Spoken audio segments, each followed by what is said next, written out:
శ్రీమాత్రే నమః. 133వ శ్లోకం.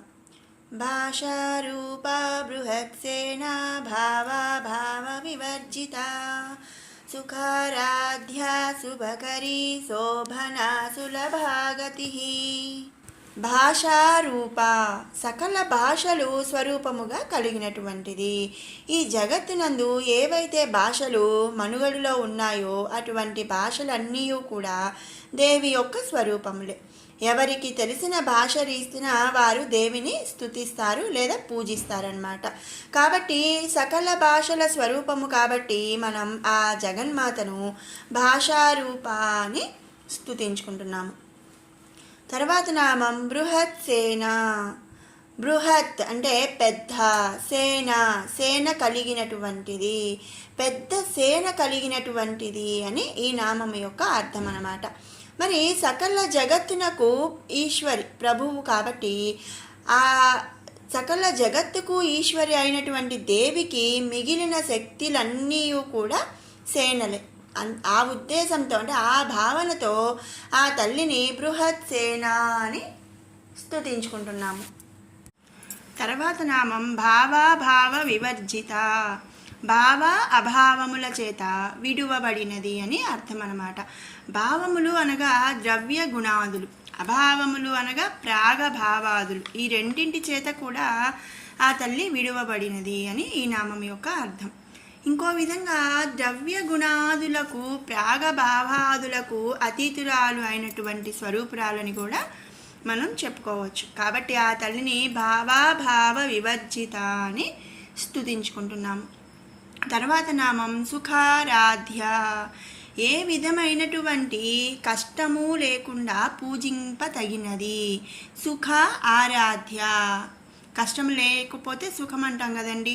ఆరాధ్య అంటే పూజింపదగినది. ఏ విధమైనటువంటి కష్టము లేకుండా పూజింపతగినది అని ఈ నామం యొక్క అర్థం అన్నమాట. సర్వశక్తి స్వరూపిణి అయినటువంటి దేవిని ఆరాధించుటకు కఠినమైనటువంటి నియమ నిబంధనలు ఏవీ లేవు. జప తపముల విధముగా ఆచరించకపోయినను మనస్సునందు ధ్యానమును చేసిన దేవి యొక్క కరుణా కటాక్షములను పొందవచ్చని ఇక్కడ అర్థం. ఎవరికి తోచిన విధముగా వారు ఆరాధింపతగినటువంటిది అని ఈ నామం యొక్క అర్థం అన్నమాట. మరి ఇంతకు ముందు నామాల్లో మనం చెప్పుకున్నాము, ఆ తల్లిని స్తుతించిన వారిని కరుణిస్తుంది. అలాగే ఆ స్తుతిని అంటే దేవి యొక్క వైభవాన్ని స్మృతి అంటే విన్నా కూడా వాళ్ళకి కూడా ఆ తల్లి అలాగే కటాక్షం అనేది కురిపిస్తుందని మనం ఇంతకు ముందు కూడా చెప్పుకున్నాము. కాబట్టి ఏంటంటే ఆ తల్లిని సుఖారాధ్య, ఏ విధమైనటువంటి కష్టం లేకుండా పూజింపతగినది కాబట్టి మనం ఆ జగన్మాతను సుఖారాధ్య అని స్తుతించుకుంటున్నాము. తర్వాత నామం శుభకరి. కరి అంటే ప్రసాదించినది, శుభ అంటే శుభములను ప్రసాదించినది అని ఈ నామం యొక్క అర్థం అన్నమాట. మంగళప్రదాయిని అగు దేవిని మనస వాచ కర్మణ ఏ విధముగానైనా ఆరాధించు భక్తులకు పుణ్యఫలములను ప్రసాదించినట్టు కరుణాస్వరూపురాలు. మనం ముందు నామంలో చెప్పుకున్నాము ఏంటంటే ఆ తల్లిని ఎవరికి ఎలా తోస్తే ఆ విధంగా ఆరాధించవచ్చు అని. అలా మనస వాచ కర్మణ అంటే ఏ విధంగా అయినా సరే మనస పూజించిన, కర్మణ ఆరాధించిన, వాచ అంటే మాట అంటే ఒక పలుకు ద్వారా ఆ తల్లిని ఆరాధించిన, ఎట్లా ఆరాధించినా సరే భక్తులకు పుణ్యఫలములను ప్రసాదించినటువంటి కరుణా స్వరూపురాలు కాబట్టి మనం ఆ తల్లిని శుభకరి అని స్తుతించుకుంటున్నాము. తర్వాత నామం శోభనా సులభాగతి. చతుర్విధ పురుషార్థాలు అవి ఏంటంటే 4. చతుర్విధ అంటేనే 4 కదండి పురుషార్థాలు. అవి ఏంటంటే బ్రహ్మచర్యం, గృహశ్రమం, వానప్రస్థం, సన్యాసం. ఈ 4 పురుషార్థములను కూడా ఆచరించు వారికి సులభముగా మోక్షమును పొందు మార్గము వంటిది ఆ జగన్మాత అన్నమాట.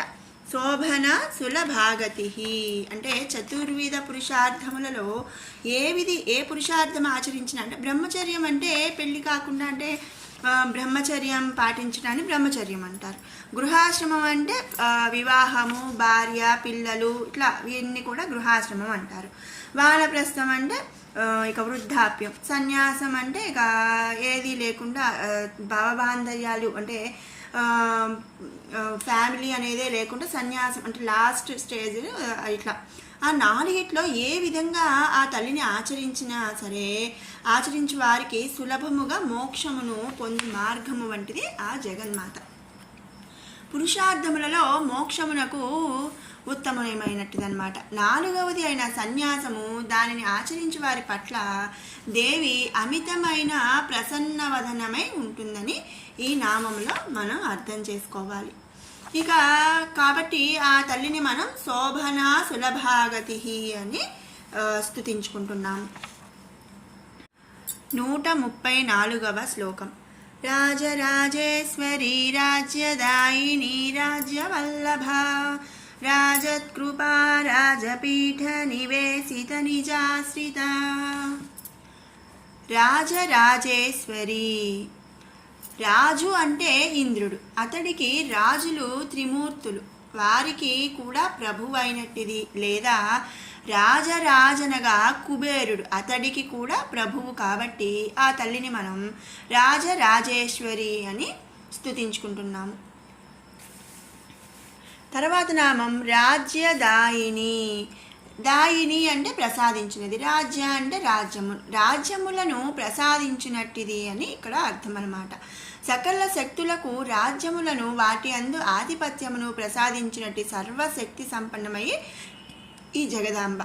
అందుకనే ఆ జగదాంబను మనం రాజ్యదాయిని అని స్తుతించుకుంటున్నాము. తర్వాత నామం రాజ్యవల్లభ. రాజ్యమునందు వల్లభ అంటే ఇష్టము కలిగి ఉన్నట్టిది. ముందు నామంలో మనం చెప్పుకున్నట్లు పరమశివునకు కైలాసము, బ్రహ్మకు బ్రహ్మలోకము, మహావిష్ణువునకు వైకుంఠము, ఇంద్రునికి స్వర్గలోకము, అలాగే యమునికి నరకలోకము మొదలగు లోకములను ప్రసాదించినట్టు రాజ్యదాయినటువంటి ఆ జగన్మాత ఆ రాజ్యములందు ఇష్టమును కలిగి ఉన్నటువంటిది అని మనం ఈ నామంలో చెప్పుకుంటున్నాం అన్నమాట. అలా రాజ్యములందు ఇష్టమును కలిగి ఉన్నటువంటిది కాబట్టి మనం ఆ తల్లిని రాజ్యవల్లభ అని స్తుతించుకుంటున్నాము. తర్వాత నామం రాజత్కృప. ప్రకాశించునట్టి కృప, రాజత్కృప. రాజత్ అంటే ప్రకాశించినటువంటి, కృప దయ కలిగినది లేదా దయచేత ప్రకాశించినట్టి హృదయము కలిగినటువంటి కరుణా స్వరూపురాలు అని కూడా మనం ఈ నామంలో అర్థం చేసుకోవచ్చు. అలా ప్రకాశించినటువంటి కృప దయ కలిగినది కాబట్టి ఆ తల్లిని మనం రాజత్కృప అని స్తుతించుకుంటున్నాము. తర్వాత నామం రాజపీఠ నివేశిత నిజాశ్రిత. తనను ఆశ్రయించినటువంటి భక్తులను ఇంద్రాదుల సింహాసమున కట్టబెట్టినది. రాజపీఠ నివేశిత నిజాశ్రిత. రాజపీఠమును నివేశిత, తనను ఆశ్రయించిన వారికి నిజాశ్రిత కట్టపెట్టింది. లేదా తన భక్తులను రాజసింహాసనం అందించినట్టిది అని కూడా ఈ నామంకి మనం అర్థం చెప్పుకోవచ్చు. అలా తనను ఆశ్రయించిన భక్తులను ఇంద్రాదుల సింహాసమున కట్టుబెట్టినది కాబట్టి మనం ఆ దేవిని రాజపీఠ నివాసిత నిజాశ్రిత అని స్తుతించుకుంటున్నాం. విన్నారు కదండి 133, 134 శ్లోకాల వివరణ. ఇప్పుడు 131 నుంచి 134 వరకు గల శ్లోకాలు 2 సార్లు పారాయణ చేసుకుందాం. ఓం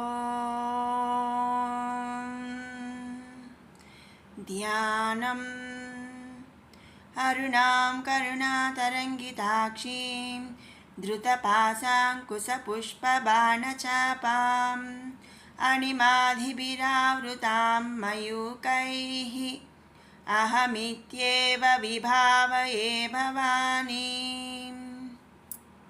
ధ్యాయేత్ పద్మాసనస్థాం వికసితవదనాం పద్మపత్రాయతాక్షీం హేమాభాం పీతవస్త్రాం కరకలితలసద్ధేమ పద్మాం వరాంగీం सर्वालङ्कारयुक्तां सकलमभयदां भक्तनम्रां भवानीं श्रीविद्यां शान्तमूर्तिं सकलसुरनुतां सर्वसम्पत्प्रदात्रीं सकुङ्कुमविलेपनामलिकचुम्बिकस्तूरिकां समन्दहसितेक्षणां ससरचापपाशाङ्कुशाम् अशेषजनमोहिनी मरुणमाल्यभूषोज्ज्वलां जपाकुसुमबासुरां जपविधौ स्मरेदम्बिकाम् अष्टमूर्तिरजा जैत्री लोकयात्राविधायिनी एकाकिनी भूमरूपा निद्वैताद्वैतवर्जिता अन्नदा वसुधा वृद्धा ब्रह्मात्म्यैकस्वरूपिणी बृहती ब्राह्मणी ब्राह्मी ब्रह्मानन्दा बलिप्रिया भाषारूपा बृहत्सेना भावा भावविवर्जिता सुकाराद्या शुभकरी शोभना सुलभागतिः राजराजेश्वरी राज्यदायिनी राज्यवल्लभा రాజత్కృపా రాజపీఠ నివేశిత నిజాశ్రిత. మరొక మారు పారాయణ చేసుకుందాము. అష్టమూర్తిరజా జైత్రీ లోకయాత్రా విధాయిని ఏకాకినీ భూమరూపా నిద్వైతాద్వైతవర్జిత అన్నదా వసుధా వృద్ధా బ్రహ్మాత్మ్యైకస్వరూపిణి बृहती ब्राह्मणी ब्राह्मी ब्रह्मानन्दा बलिप्रिया भाषारूपा बृहत्सेना भावा भावविवर्जिता सुखाराध्या शुभकरी शोभना सुलभागतिः राजराजेश्वरी राज्यदायिनी राज्यवल्लभा राजत्कृपा राजपीठ निवेशित निजाश्रिता. ఓం శ్రీమాత్రే నమః.